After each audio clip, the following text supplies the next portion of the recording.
Pronto. Então, gente, boa noite. Então, resumindo o que eu tinha falado para vocês antes, eu vou mostrar agora para vocês, conforme houve um pedido, e eu entendo que é um desejo geral, a gente começar a ensinar e deixar gravadas as principais orações que a gente usa no dia a dia, ou pelo menos no Shabat, né, mais frequentemente na nossa sinagoga, e deixar isso gravado, eu acredito que pode ajudar vocês a se integrarem melhor à comunidade.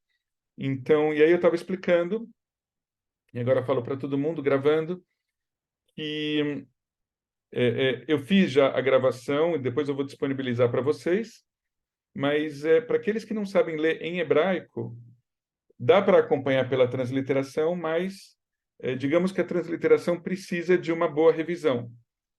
E então que vocês levem isso em conta e depois em aula presencial eu posso até mostrar para vocês aonde corrigir com caneta ou sei lá, fazer as marcações de vocês. E eu espero que num futuro próximo a gente possa fazer uma nova edição desse Sidur, porque isso foi retirado do Sidur da Betel, com as correções devidas ou acréscimos devidos. Outra coisa que eu gostaria de falar para vocês na hora que eu for mostrar é... Só um minuto, por favor. Só um minutinho, por favor.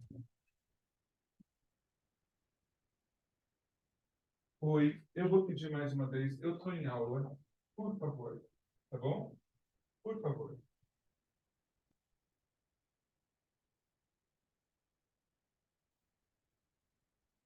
Ops. Desculpem, gente. Então, assim,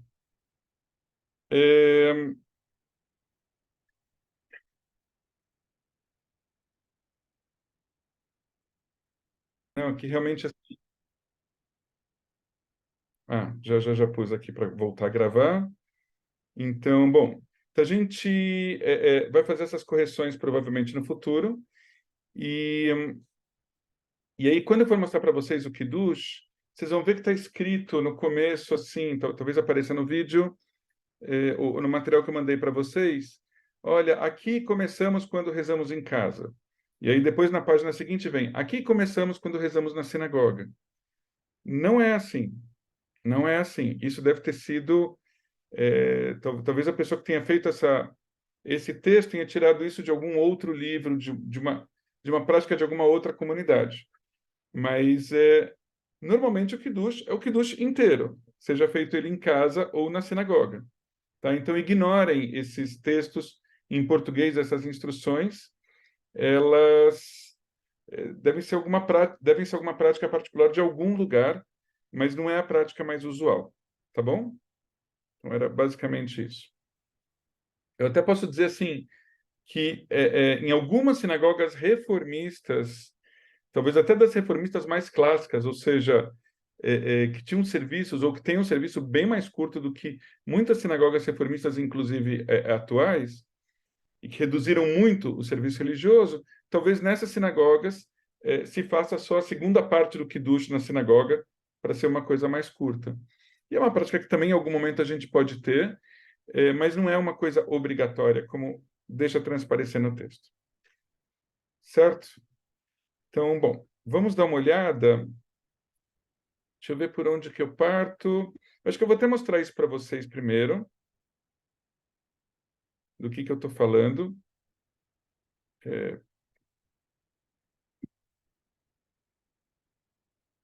Então, está aqui, o Kiddush. Aí é que está vindo. Ao rezarmos o Kiddush nas nossas casas, começamos aqui. Não. Esse costume de começar com Vayhi Erev, Vayhi Voker, Yom HaShishi, e era noite, era manhã, o sexto dia, é um costume ashkenazi. Isso não é uma questão de fazer em casa ou fazer na sinagoga. É um costume ashkenazi, e o costume sefaradi geralmente é não falar essa frase no começo. E essa frase, em muitas sinagogas, dentro do costume ashkenazi, ela é dita bem baixinho. Aqui a gente acaba fazendo ela mais ou menos no mesmo tom que a gente faz toda a reza. Então, por quê? Porque essa frase, Vayhi Erev, Vayhi Voker, Yom HaShishi, ela tá, ela pega, vamos dizer, toda essa primeira parte, ela é uma passagem do livro do Gênesis, do início da criação. Deixa eu ver se alguém tem uma questão. Ah, vocês não estão vendo a tela compartilhada? Tá mostrando que tá carregando, mas não carrega. Eita, só um minutinho então, peraí. Obrigado, Fábio, por. Agora que eu vi, está pausado. Deixa eu interromper e fazer de novo.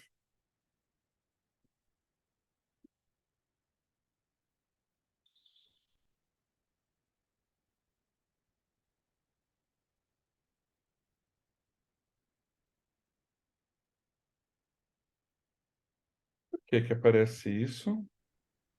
Pausado. Retomar. Ah, vamos ver se agora vai.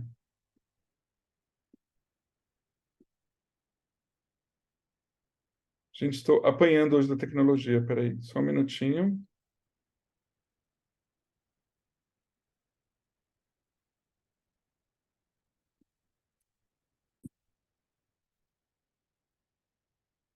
Pronto, acho que vou ter que editar esse vídeo depois com esses problemas todos.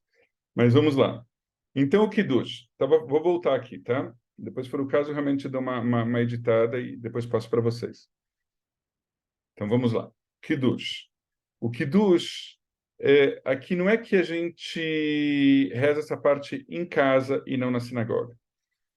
Existe um costume ashkenazi da gente rezar, começar o Kiddush a partir de Vayhiere e Vayhivó Yom HaShishi, que é o final, vamos dizer, quando a gente pega a leitura da criação no início do livro do Gênesis, do Bereshit, é quando a gente conclui a descrição do que Deus criou no sexto dia.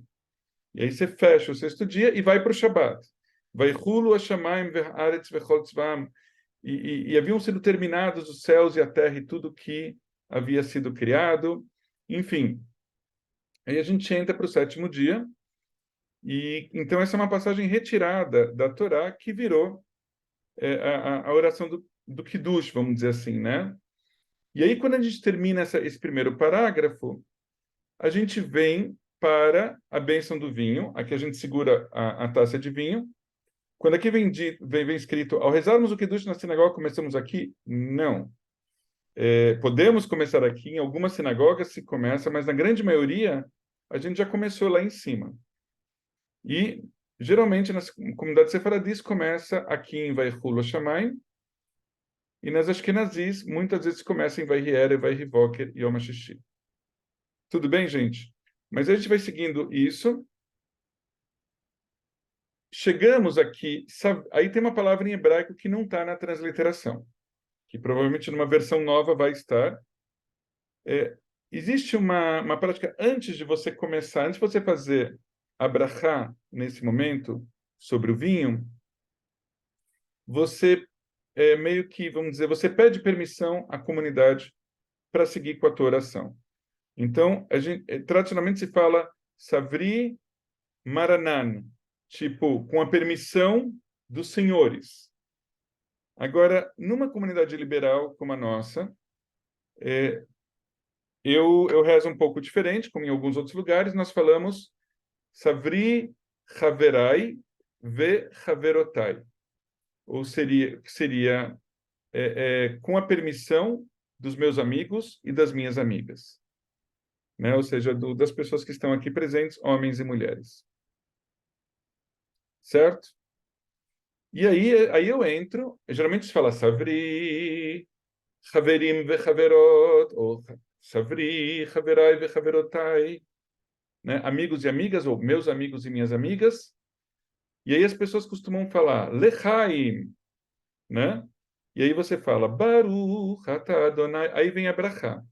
Terminou a brachá, peri hagafen, não se fala amém. Você vai ver que muitas pessoas na sinagoga vão falar amém, mas não é o momento de falar amém aqui. Por quê? Porque a bênção, a brachá, ela começa aqui e, na verdade, ela só vai terminar em Mekadesh HaShabbat. Então, é uma bênção longa, que a gente chama. Se eu estou sozinho em casa e eu vou fazer a bênção do vinho, eu vou falar só, Baruch atah Adonai Eloheinu melech haolam, borei pri hagafen. Aí responde, Amém, né? Mas assim, se eu estou fazendo o Kiddush nesse momento, eu começo com Baruch atah Adonai Eloheinu melech haolam, Borei pri hagafen, Baruch atah Adonai. Eu continuo. E eu vou até Mekadesh Shabbat, e aqui se fala Amém, e aqui se toma o vinho. Ah, posso fazer uma pergunta? Pode, pode. Vocês, eu vejo que vocês usam muito a palavra Hagafen. Eu sempre aprendi Hagefen. E eu sei que tem uma diferença aí. Você pode me dar uma luz? Posso. Também são dois costumes diferentes. Eu vou te falar, João, que eu, particularmente, quando descobri que poderia se falar Hagefen, eu até prefiro, eu acho que é até mais correto, provavelmente, do ponto de vista gramatical. Hagefen é o costume sefaradi, Hagafen é o costume ashkenazi. São diferenças muito pequenas, né? E você pode tranquilamente falar Boré Pri Hagefen ou falar Boré Pri Hagafen. Eu não sou perito em gramática hebraica, mas, se não me engano, Geffen está mais correto do que Gafen.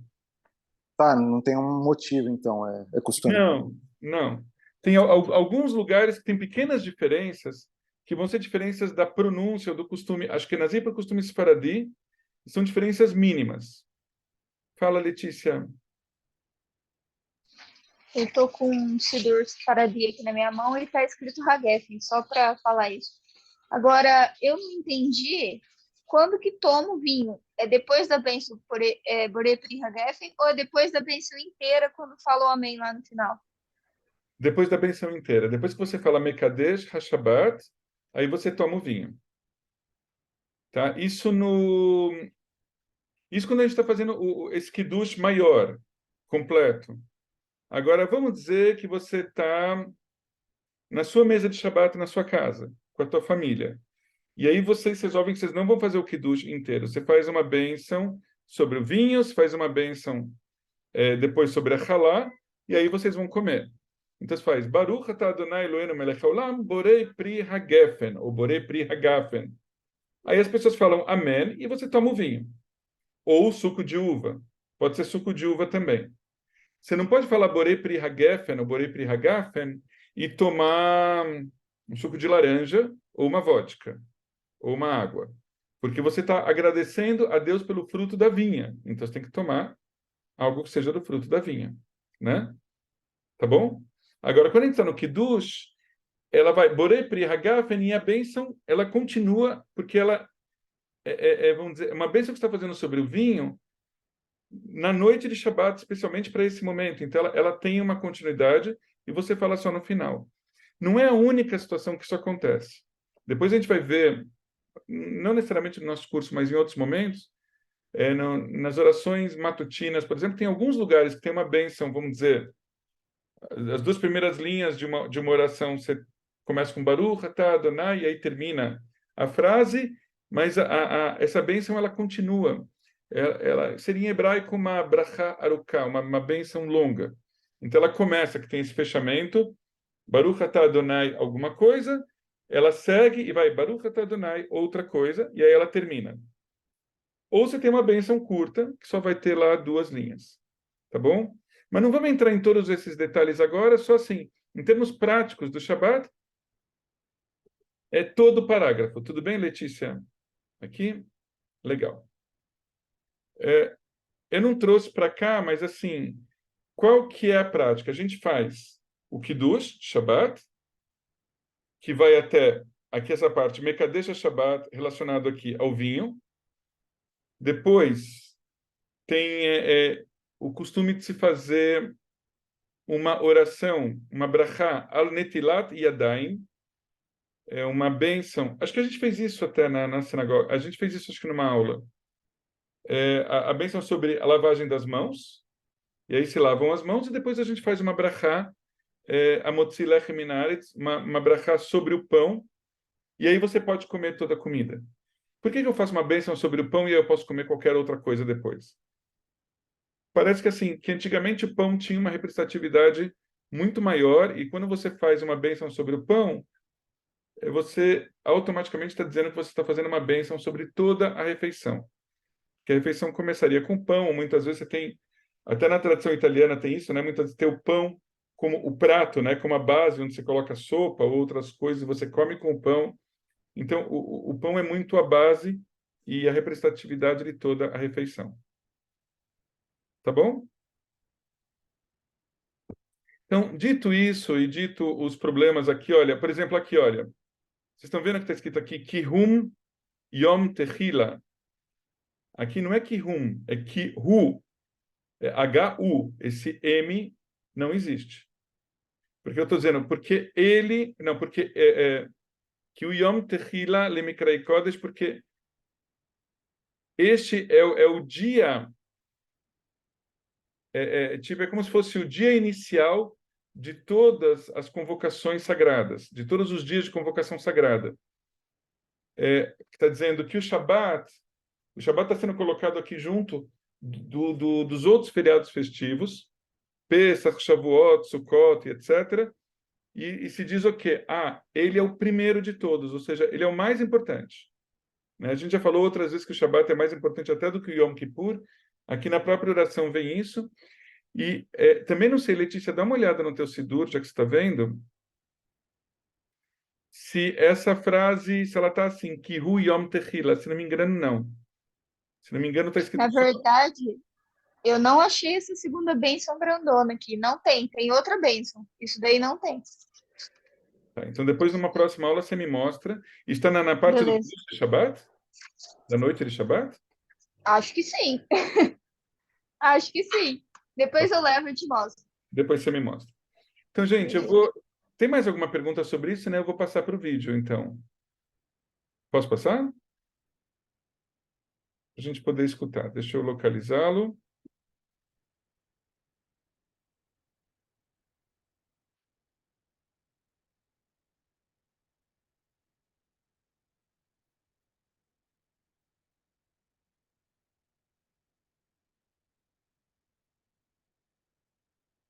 Estou achando que a internet na minha casa está um pouco lenta só. Um minutinho.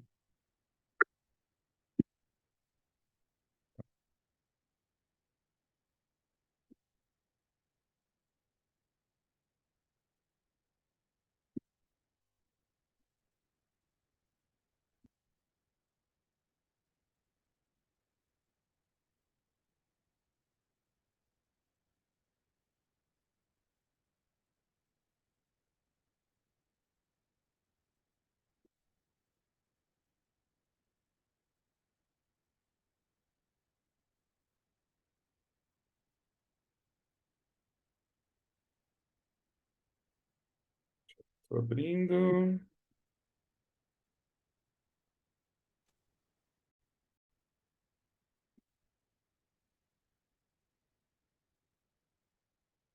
Agora eu vejo o que está escrito aqui. Você está compartilhando a página, então vocês estão vendo, né? Então, assim, Então vamos lá. ויהי ערב ויהי בוקר יום השישי ויחולו השמיים והארץ וכל צבאם ויכל אלוהים ביום השביעי מלאכתו אשר עשה וישבות ביום השביעי מכל מלאכתו אשר עשה. ויברך אלוהים את יום השביעי, ויקדש אותו, כי בו שבת מכל מלאכתו, אשר ברא אלוהים לעשות.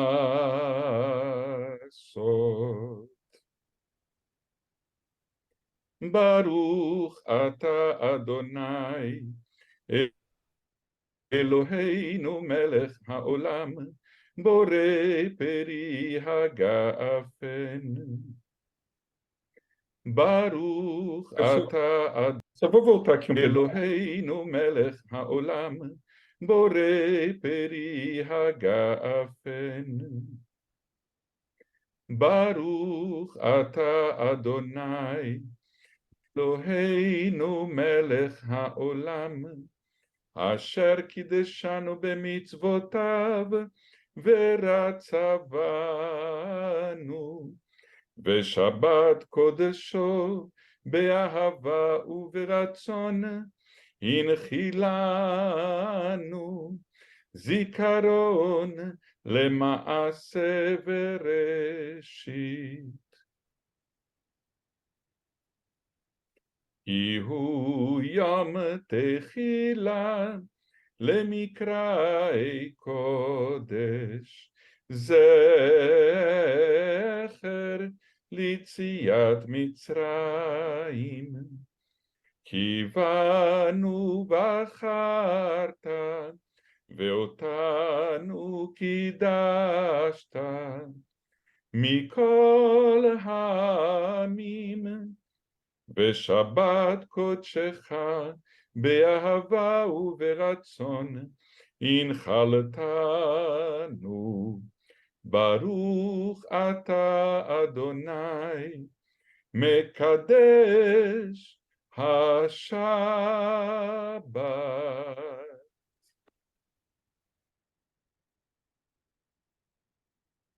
ויהי ערב.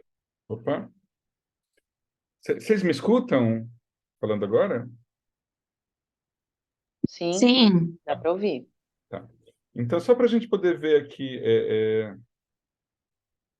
aos pedaços, né? Vayhi erev vayhi boker yom hashishi.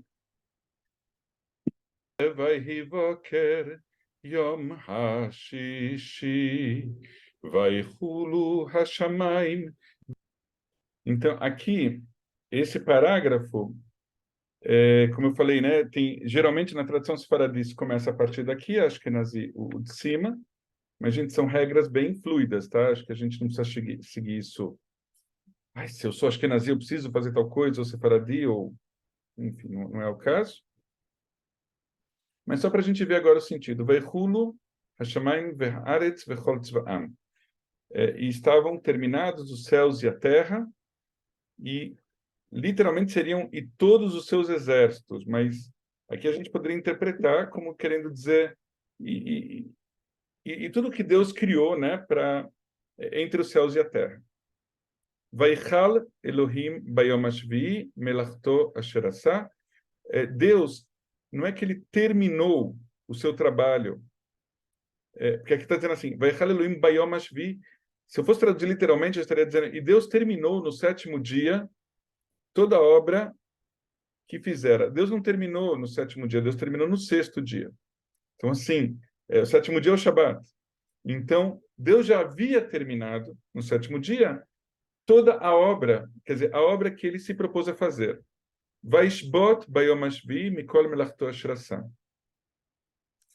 E aqui, inclusive, na tradução, nem tá. Aqui tá. Vaishbot poderia significar, e Deus...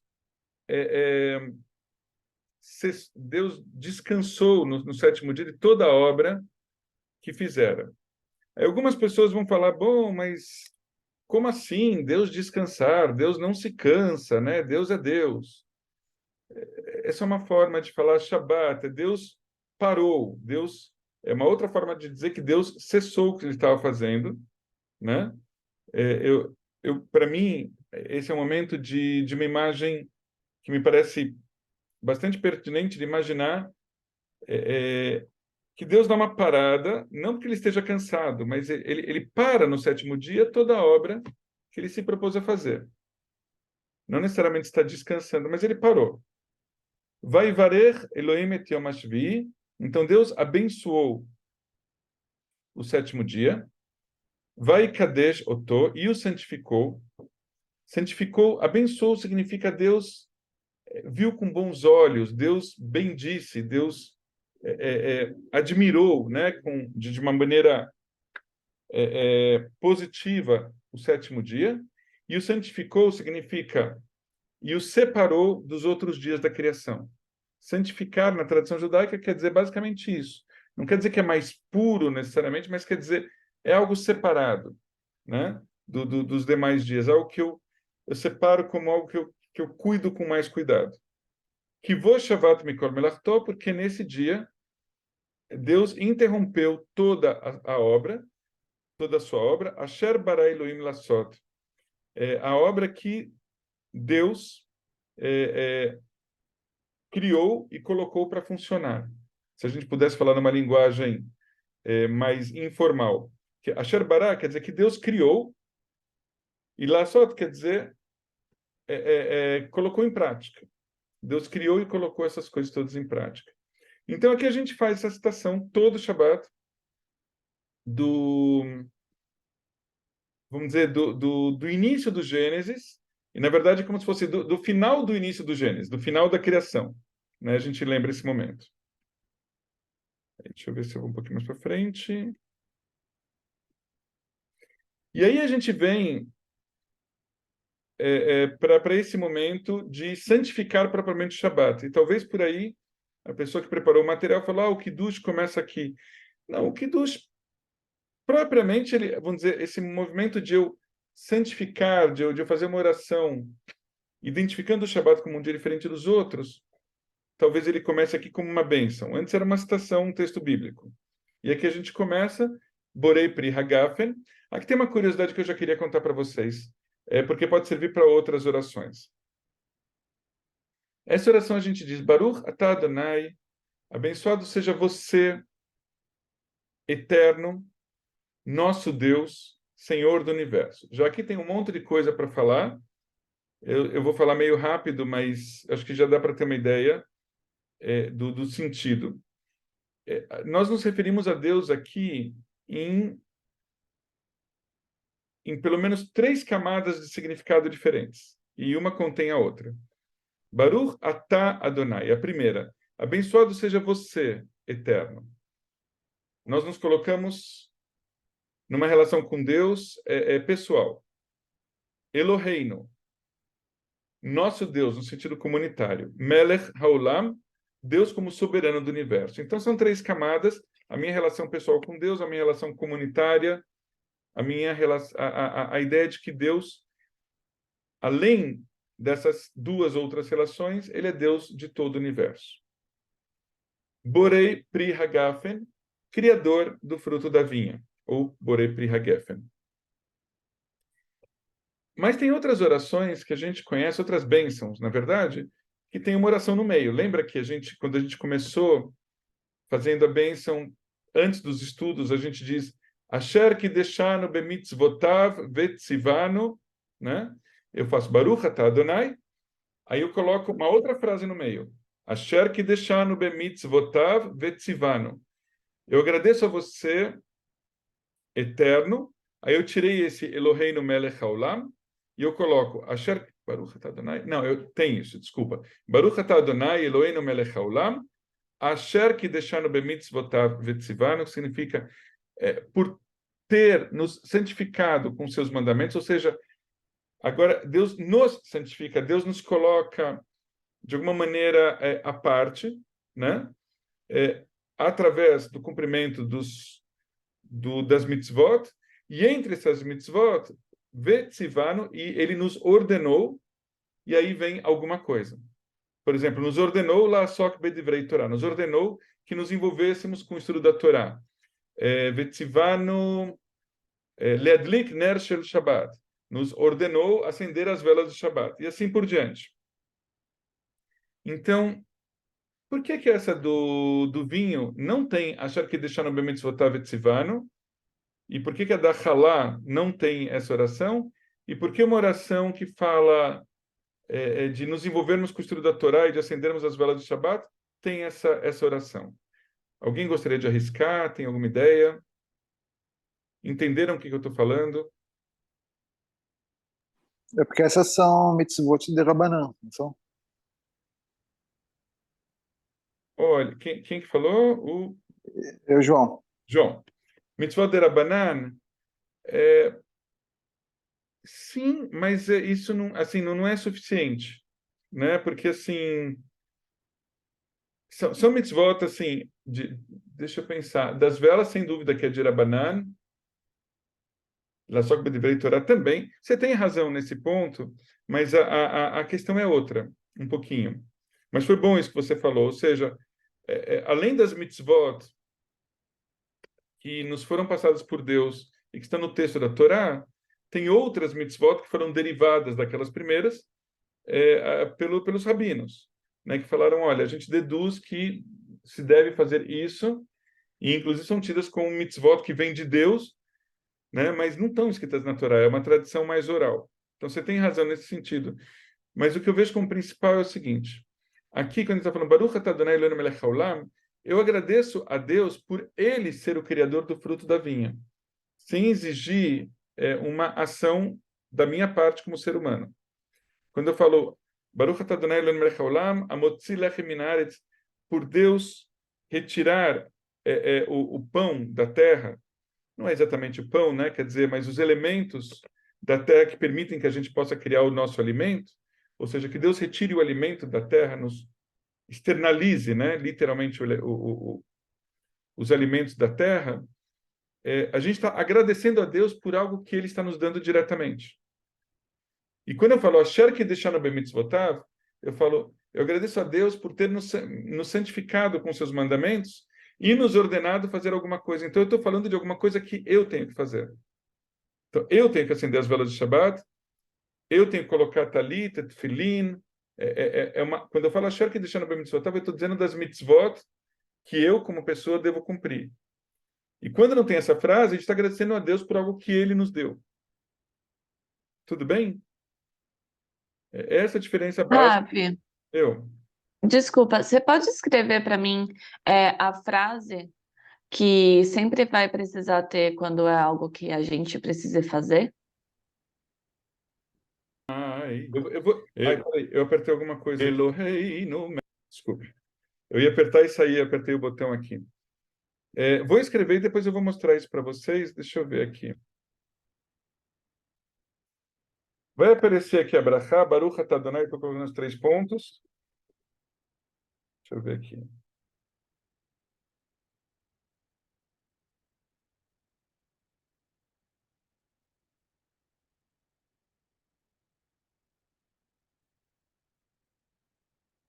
Tá? Achar que deixa no bem vetzivano alguma coisa. Então, as brachot, elas vão ter, basicamente, na estrutura de uma brachá, 3 partes. Baruch atah Adonai Eloheinu melech haolam é uma primeira parte. A segunda, que ela vai acontecer algumas vezes ou não, que é achar que deixar no bemitzvotav vetzivano. E uma terceira, que quando essa segunda parte tiver, essa terceira é relacionada a coisas que a gente deve fazer. E se essa segunda parte não tiver, é como se a gente estivesse agradecendo alguma coisa que Deus está disponibilizando para a gente. Tá? Melech haolam borei. Estou esbarrando aqui no botãozinho. Bom, então aí a gente tem essa segunda parte, e aí eu expliquei para vocês, né? Então, bom, então a gente vem aqui. Baruch atah Adonai Eloheinu. Aqui, obviamente, que não tem esse CH, é só o H. Melech haolam, asher kideshanu bemitzvotav veratzavanu. Eu estou dizendo, eu agradeço a você, eterno nosso Deus, soberano do universo, por ter nos santificado com seus mandamentos. E aqui ela continua, veratzavanu. E você nos quis, como querendo dizer, você nos quis bem, né? Você nos aceitou, você nos santificou e nos aceitou, você nos acolheu. Veshabat kodesho behaval veratzon inchilanu zikaron lemaasei bereshit. Aqui tem uma curiosidade, na verdade já vem de cima, eu vou voltar um pouquinho, olha, Baruch atah Adonai Eloheinu melech haolam. Eu estou falando, até aqui eu estou falando com Deus na segunda pessoa. Estou falando com Deus. Abençoado seja você, Adonai, nosso Deus, soberano do universo.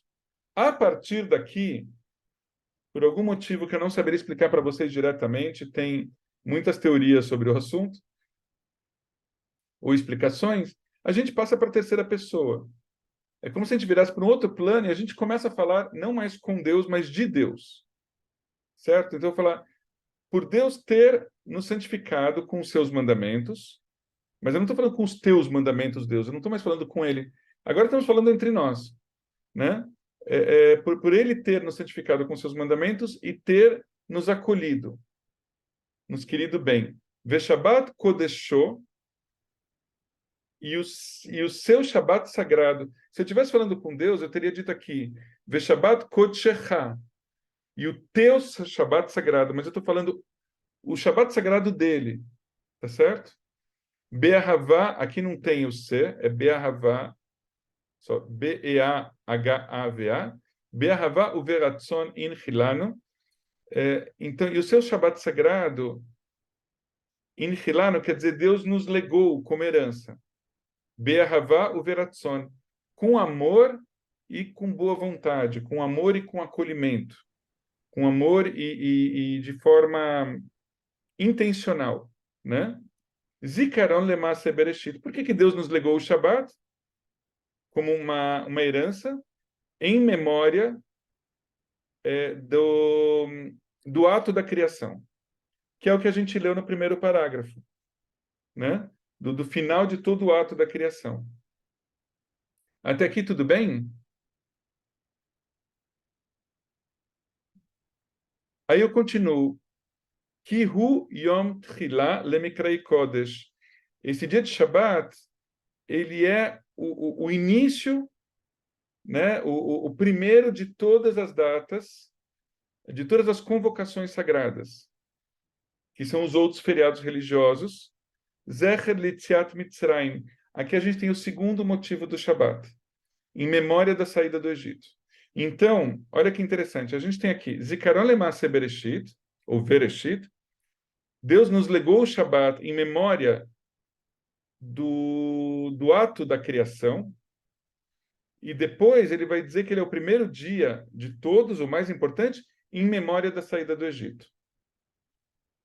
Então, o Shabat nos é dado para que a gente cumpra por esses dois motivos.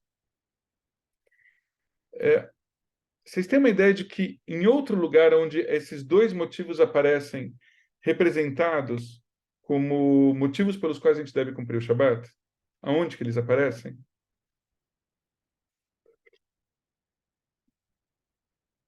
Aqui acho que eu já estou... eu estou puxando por vocês só porque eu realmente acho que essa turma é uma turma muito legal. Todas são, mas assim, eu gosto muito desse grupo. E é o seguinte, gente, o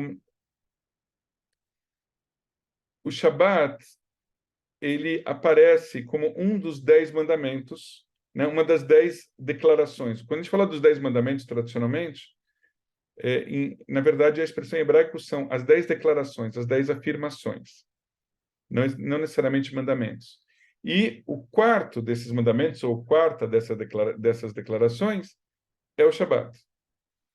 E essas 10 declarações, ou os 10 mandamentos, aparecem 2 vezes na Torá, como muitas coisas que aparecem repetidamente na Torá. Aparecem no segundo e no quinto livro.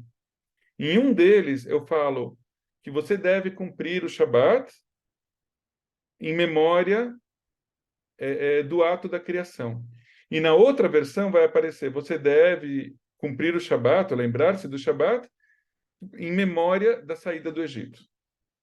Então, quando chega aqui no Kiddush, e aí eu vou para a frase do João Kuntz, de falar de Rabanan, ou seja, é uma regra rabínica, eles no Kiddush, na formulação da oração, eles deram um jeito de contemplar esses dois motivos pelos quais a gente tem que cumprir o Shabat. A gente cumpre o Shabat, é sempre um exercício de memória, em memória do ato da criação e em memória da saída do Egito.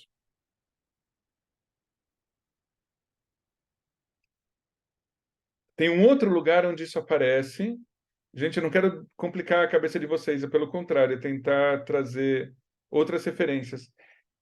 Quando a gente reza o Lechadodi na sexta-feira à noite, né, que a gente fala, venha meu amado ao encontro da noiva, vamos receber o Shabat. Um dos versos desse poema, que é um poema da Idade Média, ou seja, é algo que deve ter 400, 500 anos, enquanto o Kiddush aqui deve ter mais de 1000 anos facilmente, uns 1500 anos. Mas a canção Lechadodi deve ter uns 500, 600 anos no máximo. Ela tem um momento que ela fala Shamor vezachor bedibur echad. Ela está falando do Shabat. Guarde e lembre numa única fala. Ela está juntando dois momentos, vamos dizer, quando a gente cita o Shabat no segundo livro da Torá e no quinto livro da Torá, o poeta que escreveu essa oração colocou as duas num verso para dizer, olha, o Shabat, ele se refere a esses dois momentos. Quando a gente cumpre o Shabat, a gente se lembra desses dois momentos. Mas vou seguir mais um pouquinho. Então, voltando aqui. Então, abençoado seja o Eterno, nosso Deus, soberano do universo, que nos santificou com seus mandamentos e nos acolheu, né, e nos quis bem. E o seu Shabat sagrado nos deu de herança com amor e com boa vontade, porque em memória que ele queria que nós lembrássemos do ato da criação do mundo. Que o Yom Techilá, mas também que o Yom Techilá, esse é um dia que é o primeiro de todos os dias de convocações sagradas, e que Deus também quer que a gente se lembre, porque para que a gente possa se lembrar do êxodo do Egito, da saída do Egito. Agora a gente continua. Essa é uma oração que aparece em alguns, na maioria dos Sidurim. No Sidurim, alguns Sidurim sefaradis não aparece, e eu vou dizer para vocês que eu gostaria muito de tirar essa frase ou de reconstruí-la de alguma maneira para o nosso Sidur, que ela fala Kivanu vacharta veotanu kidashta mikol ha'amim. Agora se fala, porque Deus... Agora a gente volta a falar com Deus na segunda pessoa. Então, na terceira pessoa, voltamos a falar diretamente com Deus. Porque você nos escolheu e a nós você santificou entre todos os povos. Veshabat kochecha, e o teu Shabat sagrado, be'ahavá uveratzon ilchatanu, você nos deu por herança com amor e boa vontade. Gente, aqui em cima está dizendo Veshabat kodesho, be'ahavá uveratzon ilchilanu. E o Shabat sagrado dele, ele nos deu de herança com amor e boa vontade. Aqui a gente está falando na terceira pessoa. No final, a gente fala com Deus diretamente. E o teu Shabat sagrado, você nos deu com amor e boa vontade. Então, essa frase que eu digo, que vá no vacharta vetano kidashta mikol ha'amim, ela é um tanto controversa, porque ela fala porque você nos escolheu e você nos santificou entre todos os povos. Essa frase, ela pode ser bem compreendida ou ela pode ser mal compreendida. Depende de como a gente se coloca. Uma coisa é a gente pensar, Deus nos escolheu e nos santificou, ou seja, ele nos singularizou por nos entregar a Torá, as mitzvot, o cumprimento do Shabat e tudo isso. Não é que Deus, e outros podem ler isso, Deus nos escolheu e nos santificou entre todos os povos, como querendo dizer, Deus nos colocou como um povo melhor do que os outros, mais espiritualizado, mais santificado, ou o povo mais querido de Deus. Aqui a gente tem uma questão bem problemática, porque muitos judeus estão convencidos disso, de que nós somos o povo escolhido e os outros povos são simplesmente os outros povos, então nós teríamos mais privilégios do que os outros. Aqui entra um problema teológico complicado, entra um outro problema teológico em alguns grupos cristãos que se entendem como o substituto dos judeus e que passam, então, a ser o povo escolhido. Então, eles agora são o povo com mais privilégios. E isso já gerou muita perseguição, muito antissemitismo, uma série de problemas. Então, acho que tem os dois lados. Tanto gera antissemitismo, quanto nos coloca num lugar que pode levar à arrogância, que pode levar a lugares que não são muito desejáveis, desde um ponto de vista de uma elevação espiritual, enfim, de um crescimento como pessoas e como comunidade. Agora, se eu entendo que Deus nos deu os mitzvot e nos santificou, ou seja, nos tornou um povo singular, para quem Deus deu uma série de práticas por herança, ou uma terra por herança, ou o que seja, isso não nos torna melhor do que outros povos. Simplesmente diz que Deus nos deu esses presentes, e Deus pode ter dado outros presentes para outros povos, e singularizado, tornado outros povos muito especiais também, de uma forma diferente da nossa. E aí a gente passa a enxergar os outros povos não como melhores nem como piores do que a gente, mas simplesmente como diferentes. E a gente passa a valorizar e ter um diálogo digno com todos os povos, e a gente também exige que sejamos tratados de maneira digna. Então, dá para entender aqui, a gente tem um problema, uma questão teológica que a gente precisa discutir. Em alguns Sidurim, essa frase é retirada. Então, vem lá, que o Yom Tchilá Lemikrai Kodesh Zecher Letziat Mitzrayim, que este foi o primeiro dos dias de convocação sagrada em memória da saída do Egito, e o seu Shabat sagrado você também nos legou com amor e boa vontade. E tiram essa frase. Outro Sidurim, e eu em alguns momentos faço o que eu vou falar agora, que vá no Vacharta Veltano Kidashta Im Kol Ha'amim, porque você nos escolheu e nos santificou junto aos outros povos. O que também soa bonito, mas talvez também não seja lá muito preciso, né? Porque se Deus nos santificou e nos singularizou, nos tornou especiais junto com os outros povos, ele não nos tornou especiais, ele nos tornou comum aos outros povos, e aí tem alguma contradição que não fecha direitinho nessa frase. Baruch atah Adonai mekadesh ha-Shabbat, no final, abençoado seja o Eterno por santificar o Shabbat. E o que acontece é assim, eu estou com algumas discussões com vocês, mas na prática, por tradição, a maioria das pessoas não sabem exatamente o que estão rezando e rezam e vão falar toda a frase que vá no Vacharta Veltano Kidashta Mikol Ha'amim, e cantam juntos e acaba sendo um momento bonito. Tem um momento ritual também. E aí você fala Mekadesh Shabbat, aí sim a comunidade responde Amém. Gente, quem está dirigindo a reza não responde amém.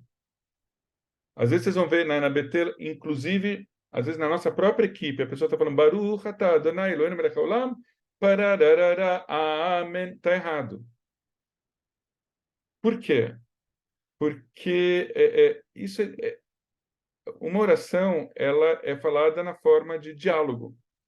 Eu estou dizendo, abençoado seja o Eterno, abençoado seja você, Eterno. Aí a comunidade deveria responder, Baruch Baruch Shemo, abençoado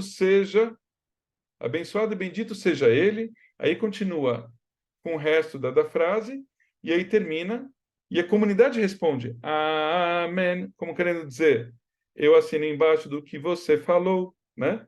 Do tipo, o que você está falando, eu concordo. Às vezes eu falo isso com os meus alunos de Bar Mitzvah. Baruch atah Adonai Eloheinu melech haolam, borei peri hagefen. Bendito seja você. Não, como se eu dissesse assim, eu agradeço a você, Eterno, nosso Deus, soberano do universo, por criar o fruto da vinha. E eu não vou agradecer por essa própria frase, eu dizer assim, eu concordo com você, Uri. Quer dizer, eu vou estar falando eu comigo mesmo. Tem alguma coisa errada nessa história. Então é o outro que responde. Eu não sei se eu estou colocando dado demais ou se está dando para entender o que eu estou falando. Legal. Bom, gente, terminamos a bênção do Kiddush do vinho, que é a parte do Kiddush propriamente dito. Aí, como eu falei para vocês, a gente reza, não está aqui, mas depois eu passo para vocês. E preciso colocar isso também no Sidur. Baruch atah Adonai Eloheinu melech haolam, asher kideshanu bemitzvotav vetzivanu al netilat yadayim. Então vem aquela frase, Paola, asher kideshanu bemitzvotav vetzivanu al netilat yadayim. As pessoas costumam traduzir como pela lavagem das mãos. Mas netilat yadayim significa literalmente por levantar as mãos, ou levantar os braços.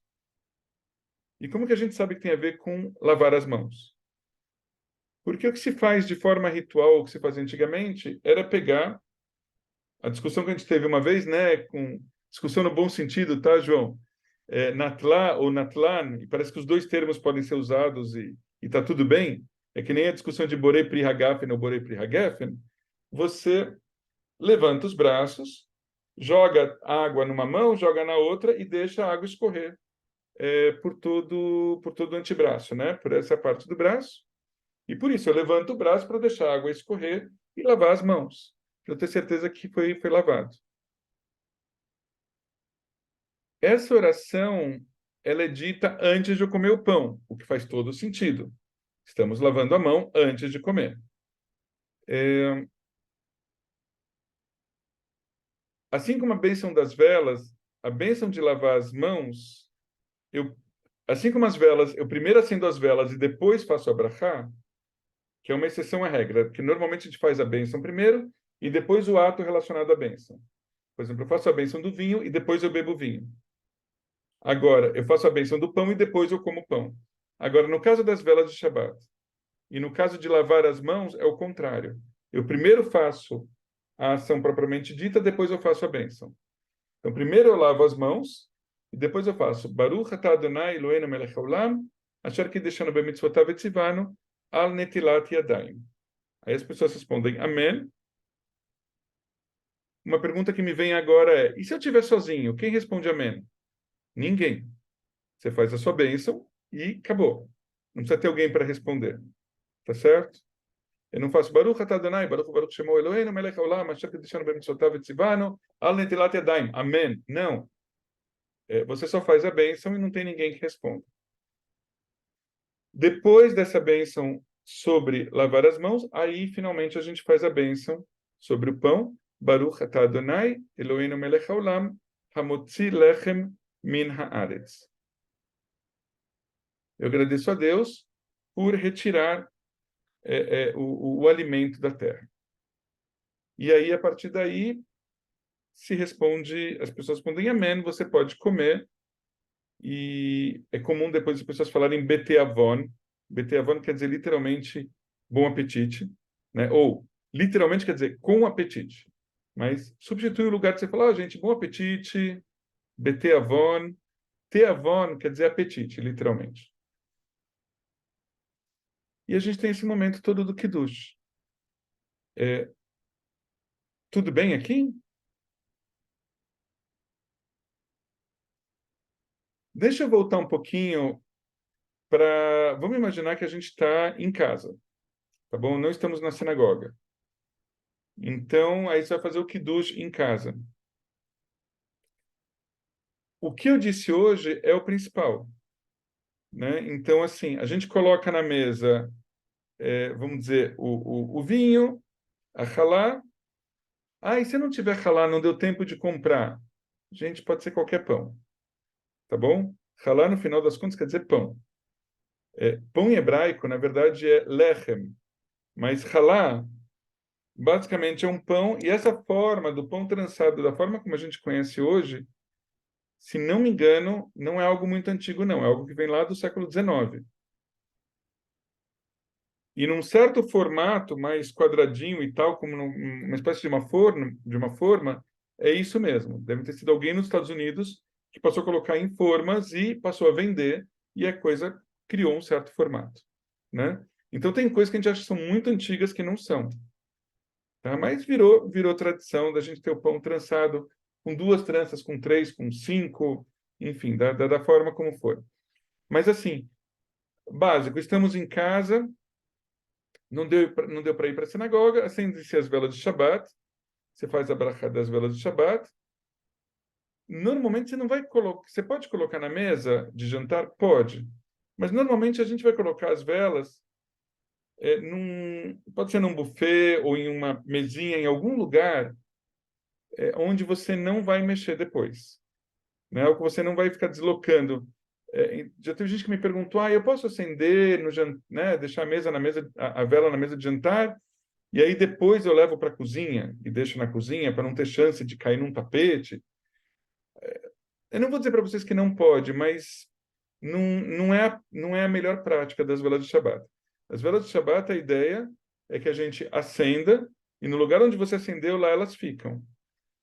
E, pelo menos em tese, você não pode apagá-las, né? Deixa que elas queimem até o final. E a gente também não pode usar as velas de Shabat para outras coisas. Então, eu não posso pegar a vela de Shabat e pegar uma outra vela e acender na vela de Shabat. E levar para outro lugar, sei lá, para o quarto, para iluminar o quarto. Acabou a luz em casa, aí eu vou lá, pego uma vela, acendo na vela de Shabat. Não, não pode. A vela de Shabat é uma luz sagrada, vamos dizer, ela é separada para aquela função. Tá certo? Eu já tive gente que me perguntou se podia acender cigarro na vela de Shabat. Não, eu falei, gente, de jeito nenhum, né? Primeiro que eu não deveria acender cigarro no Shabat. Segundo que talvez não devesse acender cigarro de jeito nenhum, faz mal, né? E terceiro, se for acender, não é na vela de Shabbat, né? Completamente inadequado. É você trazer alguma coisa, vamos dizer, que não faz bem para a saúde, né? E do dia a dia da semana, sei lá, para quem fuma, e juntar com uma questão que deveria ser para iluminar a casa, para trazer espiritualidade, ou seja, é super errado, né? Fazer um negócio desse. Então, tratar a vela de Shabbat como algo realmente especial, assente-se, coloque-se num lugar que você sabe de antemão que não fica batendo vento, que não tem eventualmente alguma coisa, sei lá, de algodão ou de alguma coisa combustível que possa, de repente, a vela cair sem querer e queimar e fazer um estrago, né? Então a gente tentar escolher um lugar para as velas de Shabbat que seja tranquilo de estar. E aí, não vamos falar agora de toda a mesa de Shabbat, mas só dessa questão do Kiddush, a gente deixa na mesa, vamos dizer, tem o que vai se comer, tem a halá, costuma-se cobrir a halá com um pano. Pode ser um pano qualquer, bonito, pode ser alguma coisa que você compre, né, para cobrir a halá propriamente dita. E isso tem para vender, isso dá para fazer. Às vezes, quando eu estou falando agora de dá para fazer, aí eu vou dividir uma coisa com vocês aqui, porque eu sei que esse é um grupo que tem várias pessoas que pensam de uma forma empreendedora, então acho que valem coisas que valem a pena da gente falar. Eu estive no Museu Judaico essa semana, e eu realmente gostaria muito que saísse o nosso passeio para o Museu Judaico, mesmo que a gente faça outro depois com quem não puder ir, não tem problema. Mas tá tendo uma movimentação agora maior da Betel com o Museu Judaico, com a educação a gente está preparando coisas, né, com as crianças e para adultos. Eu fui chamado para uma reunião. Pra vocês terem uma ideia, semana que vem eu vou estar 2 ou 3 vezes no Museu Judaico, o que é muito legal e mostra que está vendo essa aproximação maior ainda da Betel com o museu. E aí a gente estava no museu, eu conversando com as pessoas que eu tinha que conversar, quando chegou um casal de americanos e perguntaram se falava inglês e tal. Aí veio o cara que estava com a gente e foi atendê-los, e num inglês bastante corrente. E o cara pegou e falou assim: eu queria alguma coisa judaica, mas com uma cara brasileira. Vocês têm? Porque eu não estou encontrando. Ele quer dizer assim, ele queria, por exemplo, uma Hanukkah que tivesse motivos brasileiros. Ou ele queria algum bonequinho, sei lá, alguma coisa de vela de Shabbat que tivesse motivos brasileiros. Ou ele queria alguma coisa para cobrir a Halá que fosse judaico, mas que tivesse alguma coisa brasileira. Alguma coisa que ele pudesse dar de presente para a mãe dele, que ele falasse: mãe, comprei isso no Brasil. Alguma coisa de motivos judaicos.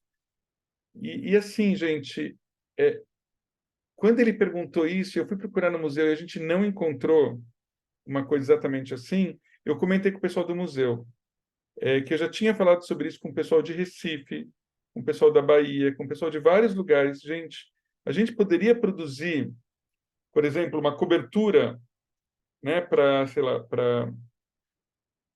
e deve ter isso em alguns lugares, mas vamos dizer, alguma coisa para cobrir halá, que fosse feita, por exemplo, com um tecido bordado da Bahia ou do Nordeste ou de algum lugar. É uma ideia, né? Ou com motivos, com desenhos que tivessem alguma relação com o Brasil.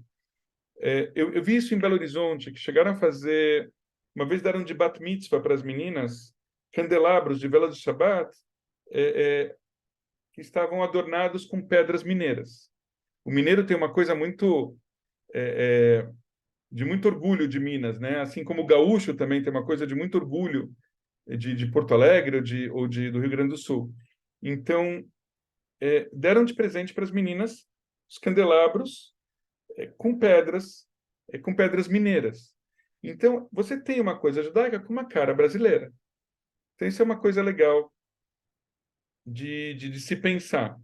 Uma vez eu pensei da gente fazer um barquinho, por exemplo, tem pessoal de Recife, né, de Fortaleza, muitas coisas folclóricas, ou vamos dizer, coisas turísticas com motivos de barco.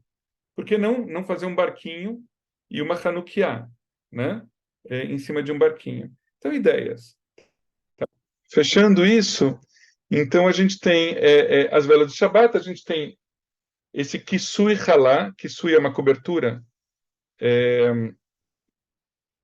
para ralar. Um segundo. Ai, o que é isso? Gente, esse acho que é o Siri, não sei o que aparece. Ainda estou buscando. Ok, isso é o que eu encontrei na internet sobre aí em cima de um barquinho e Pronto. Que maluquice, né?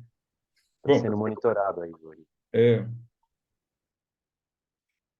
mas dá impressão, né, às vezes, quando acontece isso. Bom, mas então voltando, tem o Kisui. Kisui é cobertura. Kisui, halá, a cobertura da halá, que às vezes vem escrito Shabbat, Shalom, em cima, ou alguma outra frase. E você cobre, então, a halá quando você vai fazer a bênção sobre o vinho. Por quê? Algumas pessoas vão dizer que é para deixar bem claro que você está fazendo a bênção sobre o vinho e não sobre a halá. Então, eu faço a bênção, levanto o copo, faço o kiddush, seguro, né, a taça de vinho, e aí mekadesh Shabbat, bebo o vinho, coloco de lado. Aí vamos dizer que a gente vai fazer também esse rito de lavar as mãos. Geralmente, as pessoas colocam uma bacia, né, na mesa, colocam uma natlá ou natlan. Se não tiver, pode ser algum copo, alguma outra coisa.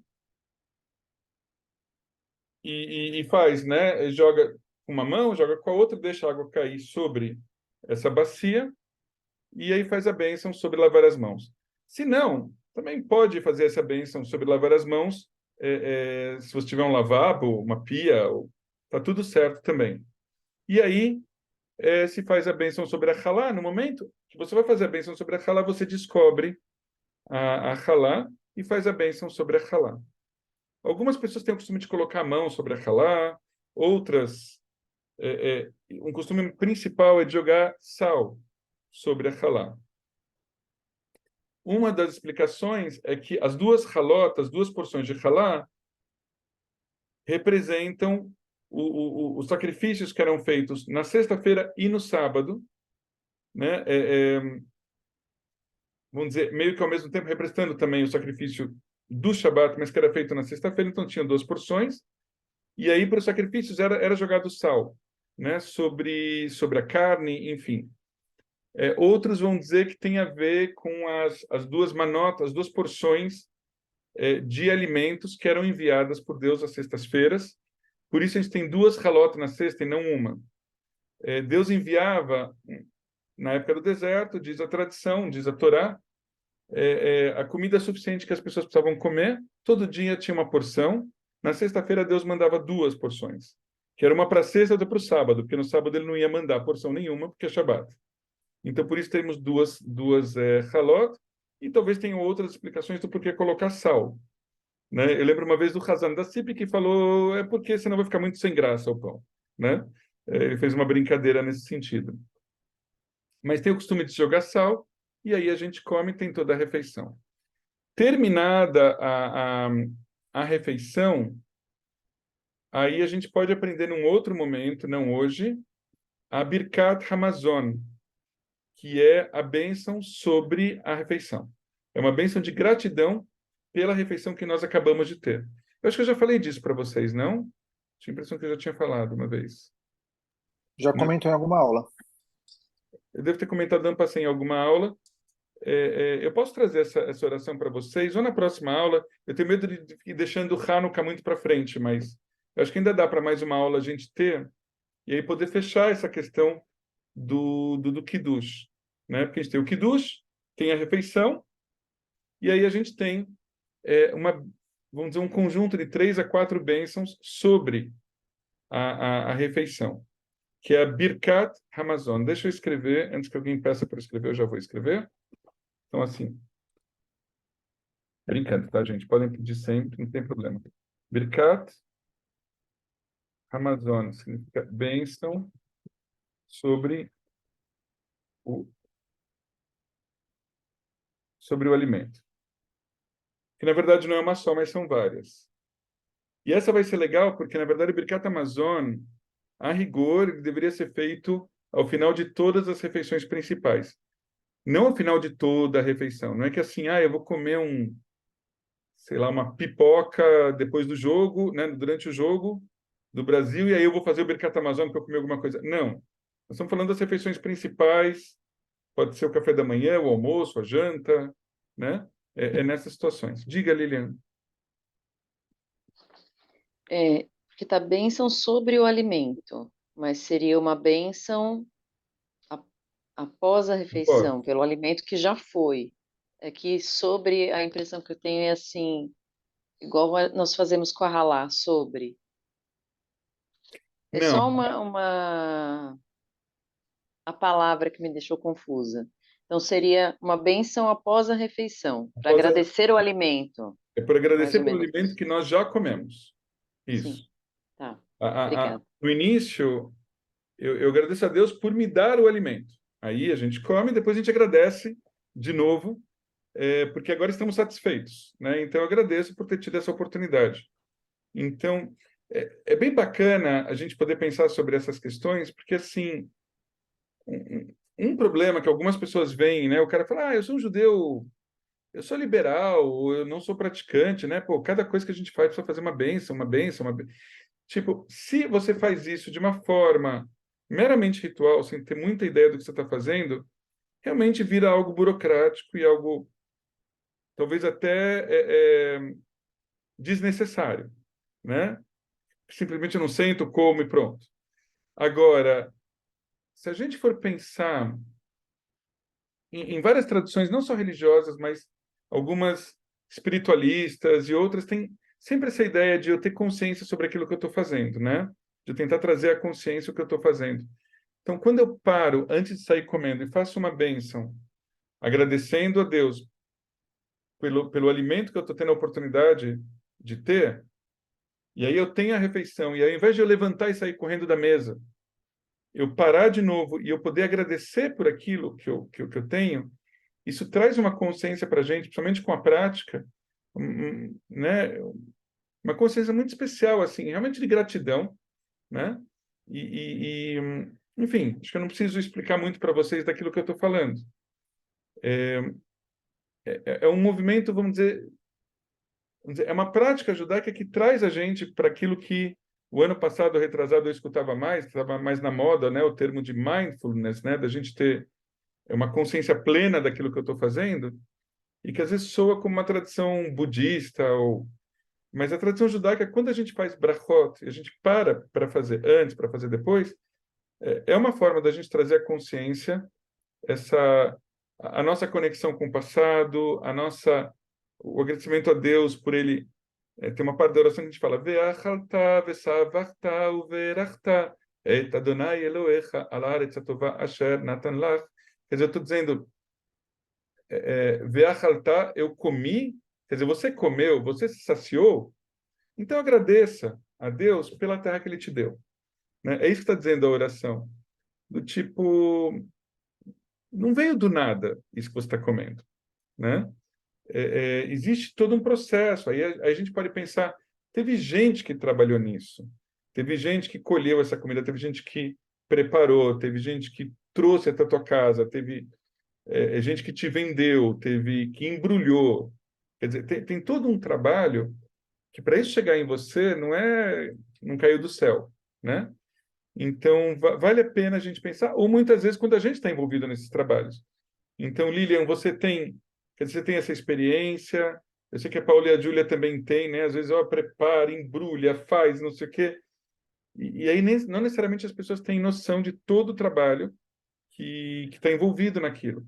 Então, ao fazer uma benção dessa, a gente pode ter, né, essa gratidão. Quando a gente fala a Deus, de tudo que aconteceu no mundo para que eu pudesse ter esse alimento e, de alguma forma, também valorizar o meu próprio trabalho se eu mesmo estou envolvido em oferecer alimento para os outros, né? Ou para a própria família, enfim.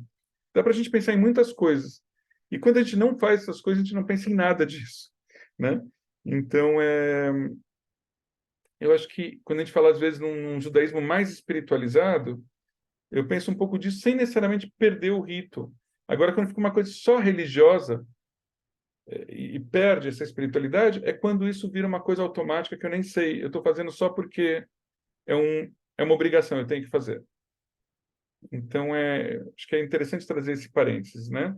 Então, a gente tem as bênçãos antes, o alimento, as bênçãos depois, e no Shabat, para a gente poder fechar, isso não vai dar para eu passar todos esses cantos para vocês depois. Tem uma coisa que se chama, vamos dizer, às vezes acontece em alguns lugares, vamos dizer, uma espécie de cantoria de Shabat, né?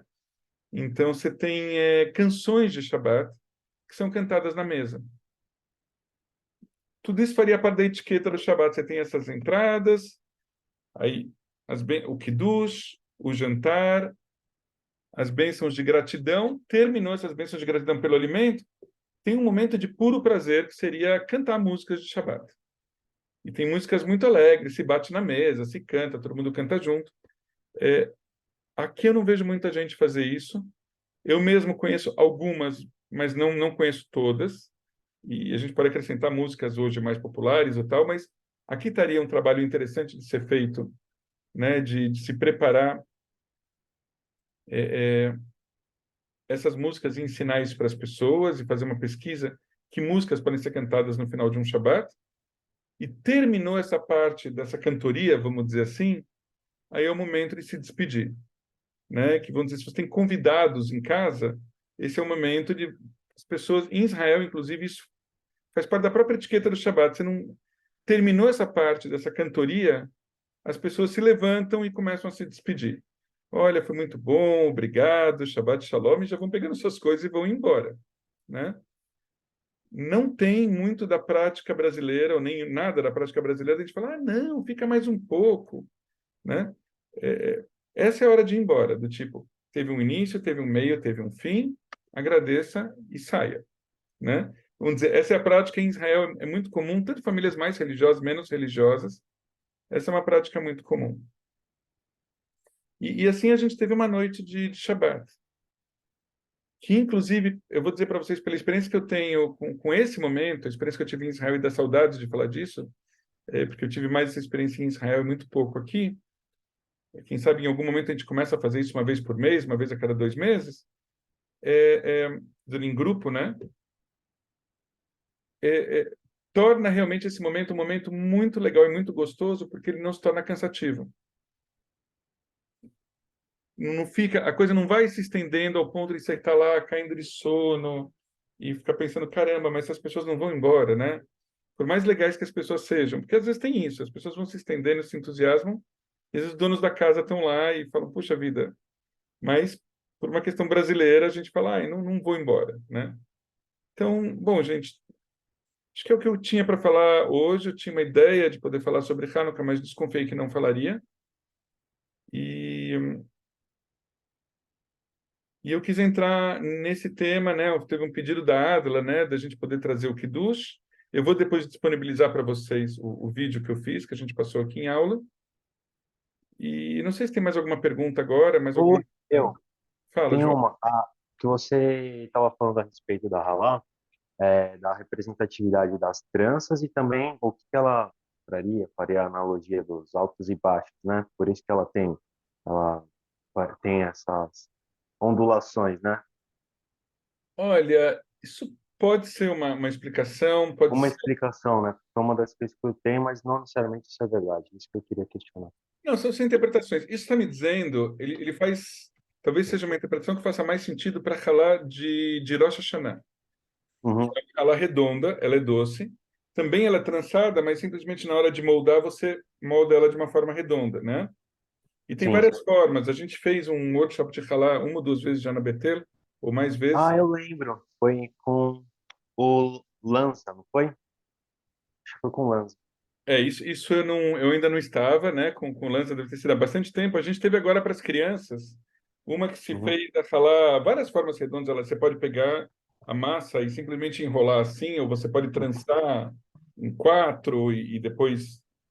Mas, enfim, ela fica meio com esses altos e baixos que as pessoas interpretam dizendo, olha, a halá no final é doce, mas entender que a vida tem altos e baixos, em vários sentidos. uhum, A, a, a halá de Shabbat, ela pode ter essa representação, mas ela também pode ter a representação de você trançar o sentido dos dias da semana com o dia de Shabbat, né? uhum. Sim. Que no final essas coisas andam juntas. E eu acho sim. importante também, a gente depois poderia ter uma aula só sobre halá, mas assim, tradicionalmente, a halá não é esse pão todo que a gente come. A halá, mais exatamente, era um pedacinho desse pão que era retirado, isso seria a halá propriamente dita, que era retirado e queimado, tipo, literalmente jogado fora, era queimado, que representava os sacrifícios que eram feitos na época do templo que não são mais feitos. E aí você fica com o resto do pão, que é o que você come. Mas a halá propriamente dita era aquele pedaço que é separado e queimado. Uma pontinha, né? Mas no meio liberal a gente chama de halá o pão propriamente dito, e a maioria das pessoas também chamam isso de halá, que você compra nos mercados e assim por diante. Certo?